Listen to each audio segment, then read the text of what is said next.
What you're looking at is a rifle, simple and deadly, the perfect weapon. Take a look at these pictures. This is from the war in Vietnam, this from Afghanistan, and this CCTV from terror attacks against the French. This rifle, we see it all the time, in Counter-Strike, in movies, and on sale in America, and especially in the hands of terrorists. Here is the history of a weapon which became the weapon of terror. Let's rewind time for a moment. After World War II, Soviet gunsmiths were on the hunt to make a rifle that was light, reliable and deadly. Then, in 1947, Mikhail Kalashnikov, a Soviet gunmaker, unveiled his design for an automatic rifle.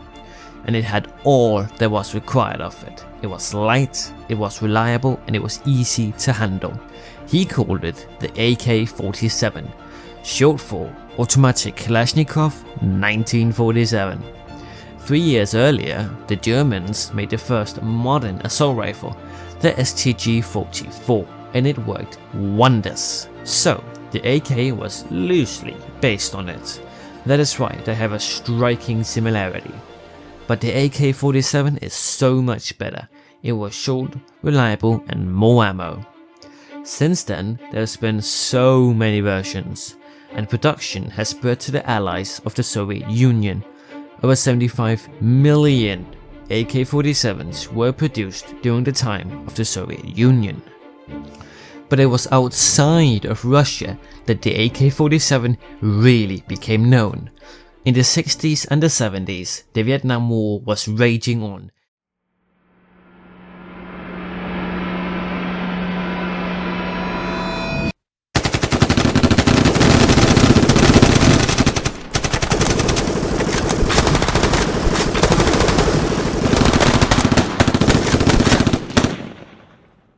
The Americans were using the M14, while the Viet Cong was using Chinese-made Kalashnikovs alongside guerrilla fighting techniques, which forced the Americans into retreat.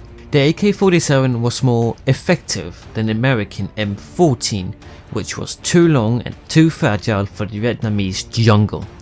The AK has fewer moving parts, can withstand mud and sand, and is easy to operate. It's a melee weapon anyone can use. So, the Viet Cong was pushing results with the AK, which prompted the US to make their successor to the M14, the M16. This new weapon was being sent out to fighting forces in the jungle in a haste, but it didn't help a whole lot. After 8 years of devastating war for US troops, they returned home. Meanwhile, it was already a popular weapon in the Middle East, a region known for war and conflict and war and war and war and war. So it was only a matter of time before the gun was turned on the Soviets.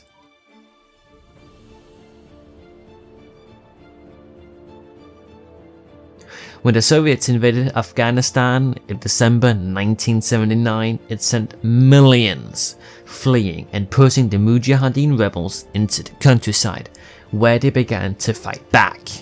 And people saw this, so the United States, wanting to hand the Soviets a punch, wanted to help the Afghan guerrillas against the Russians.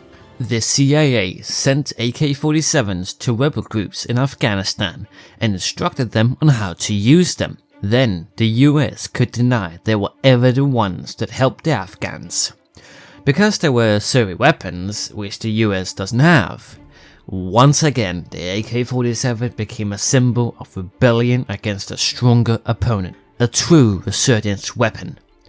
With the fall of the Soviet Union, Russia went over to a half-kinda capitalistic system, where the AK then became available in the whole world.